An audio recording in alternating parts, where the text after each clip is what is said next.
lot of female beers, right? Oh, that would be my guess. I'm the only person. You don't like the units? So when it's like that. Hi everyone. Mon nom c'est François, je suis votre capitaine. Je suis accompagné de ma première officielle.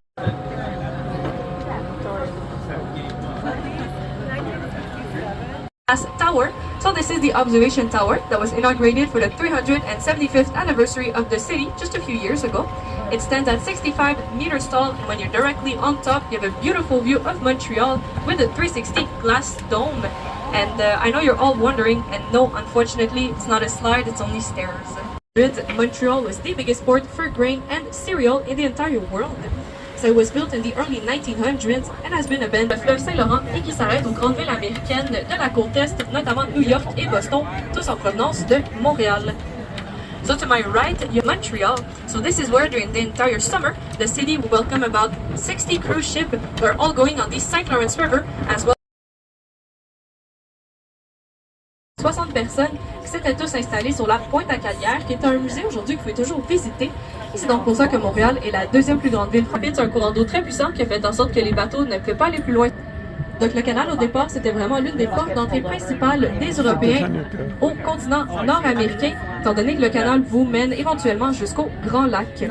So at first, the canal was really one of the main entryways for Europeans into the North American continent, since eventually the canal will lead you into the Great Lakes. Et donc le canal est encore en utilisation aujourd'hui pour les petits bateaux comme le nôtre, et c'est assez impressionnant, sachant que c'est le système d'écluse le plus ancien en Amérique. So directly in front of you, you have the Bota Bota Spa au monde, ainsi qu'un marché public pour vendre les produits, des restaurants, des bars et aussi des habitations. So there are plans to renovate the silo, bars as well as habitation spaces. Potential there. Of the same year, which was actually the biggest warfare of the 20th century, and the plan for this building was made by a 25-year-old student that was attending at the time the McGill University, so right here in Montreal, and it was actually his master's project. Donc au total, dans l'habitat, vous trouverez 158 appartements, dont la plupart ont soit de 1 bloc par appartement jusqu'à 4 à 5 dans les plus grands. So ranging up from 1 block per apartment for the smallest ones, and the biggest ones have about 4 to 5 blocks per apartment. Et donc au départ, l'habitat c'était un pionnier dans les logements abordables, ce qui n'est malheureusement plus le cas aujourd'hui. C'est l'une des adresses les plus luxueuses de la ville, mais certains de ces appartements très modestes et très raisonnables d'environ 2 millions de dollars canadiens. So at first the Habitat was really a pioneer in the affordable housing here in Montreal, but as you can imagine, it's sadly no longer the case. It's one of the most, about $2 million Canadian. So if we have any Americans on board or Europeans, you guys have a 35% discount, so it's not too bad, you can think about it. Et donc à ma gauche, vous avez une très belle vue là, de Montréal, et en même temps vous pouvez apercevoir la croix du Mont-Royal qui est donc au-dessus de la montagne, entre les deux bâtiments qui me font directement face. In between the two buildings that are directly facing me.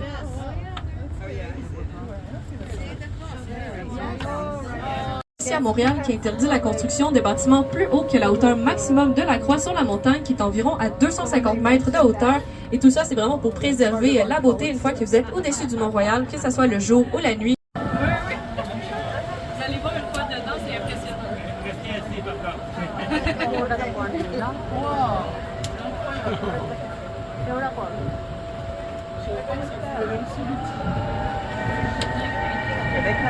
See the water? I can. I'll tell you after.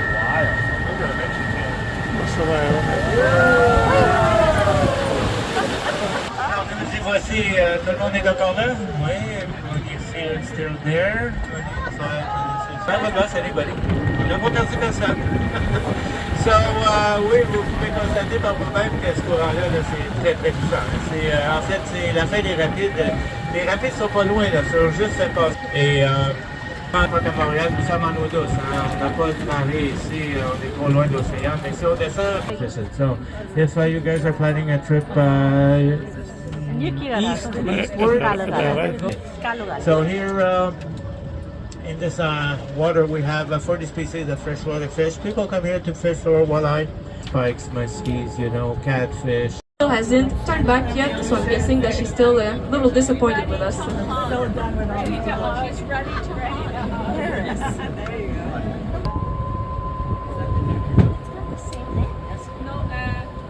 Rapides de la Chine, lorsque les bateaux sont sur les rapides, ils peuvent atteindre une vitesse allant jusqu'à 75 km/h, ce qui est like a warm and sunny day. So on your way back to the dock, it's a little bit more pleasant.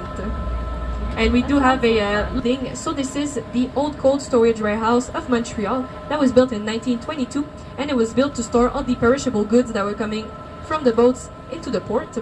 Donc aujourd'hui, vous pouvez imaginer, ce n'est plus des entrepôts, c'est des condos assez luxueux. Et encore une fois, vous avez de la chance. 7,8 millions de dollars canadiens. So as you guys can imagine, today it's no longer a warehouse, it's a very luxurious condos. And once again, you are in luck because some of those are for sale today, especially one of the 4 penthouses at the top of the building. They're only slightly more expensive than the Habitat 67 ones at about $7.8 million Canadian. So if you haven't figured it out by now, I'm really just an undercover real estate broker waiting to make my commission. So. My name is Florence, don't forget it.